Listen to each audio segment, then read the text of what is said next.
Aujourd'hui, on parle du roi Charles III et de son état de santé qui fait les gros titres. Alors, que s'est-il passé exactement? Bien, jeudi, le roi Charles III a subi des effets secondaires liés à son traitement contre le cancer. Il recevait son traitement hebdomadaire, entamé en février 2024, lorsqu'il a ressenti des réactions suffisamment fortes pour nécessiter une brève observation médicale. Résultat?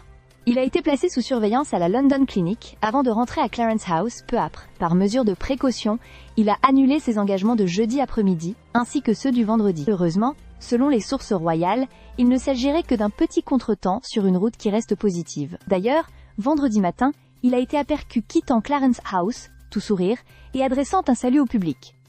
Preuve qu'il garde le moral! La reine Camilla, quant à elle, n'était pas présente au moment de son hospitalisation. Mais cela ne semble pas être une source d'inquiétude. Le roi, fidèle à sa réputation de travailleur acharné, n'a pas vraiment ralenti le rythme.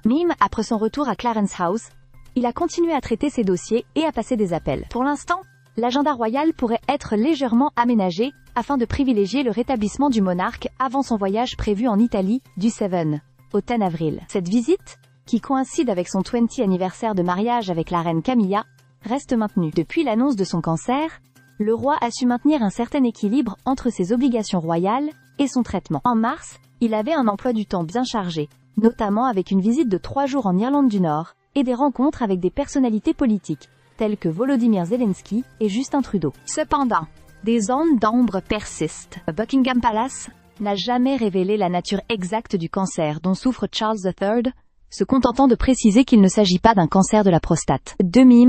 Les détails sur son traitement restent confidentiels. Tout que l'on sait, c'est que les effets secondaires rapportés sont considérés comme fréquents, et généralement sans gravité.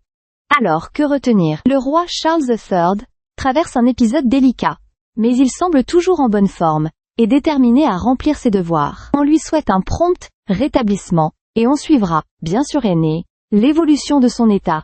Avec attention! Stay subscribed for more videos.